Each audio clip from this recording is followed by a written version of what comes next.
Je suis toujours fasciné à quel point les entreprises et les entrepreneurs sont avides de solutions. Souvent, ils vont regarder un outil puis ils vont dire « Wow, c'est l'outil que ça me prend ». Souvent, par contre, la plupart du temps, il faut faire un pas en arrière. C'est quoi le problème? C'est quoi le vrai problème? Un des outils, parce que je le traite comme un outil, une des méthodologies intéressantes de ces temps-ci, c'est le design thinking. Le design thinking est superbe parce qu'il permet de faire vraiment un pas en arrière, comprendre la réalité, le problème, puis ensuite identifier des solutions avec un paquet d'autres outils qui existent déjà. C'est une démarche structurée d'innovation qui permet de résoudre des problèmes qui sont parfois des problèmes, comme on appelle en anglais, des sticky problems ou des problèmes qui sont persistants.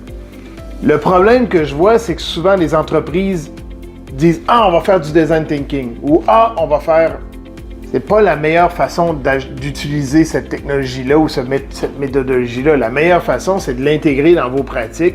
Quand vous arrivez à telle situation, telle problématique, vous formez votre monde, puis là, vous intégrez les solutions du design thinking ou la méthodologie du design thinking pour résoudre des problèmes. Maintenant, est-ce que le design thinking est une méthodologie efficace? 100%, oui, tout à fait efficace. Le défi, c'est que la plupart des entreprises ne savent pas comment l'utiliser. Puis la plupart des entreprises l'utilisent à 10-15% peut-être de sa capacité.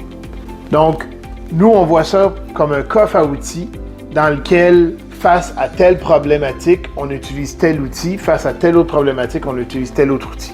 Ce n'est pas un outil qui va régler tous les problèmes, mais c'est certainement un outil très efficace et très intéressant quand vous avez des problèmes complexes et quand vous voulez vous donner le temps de vous pencher sur cette problématique-là.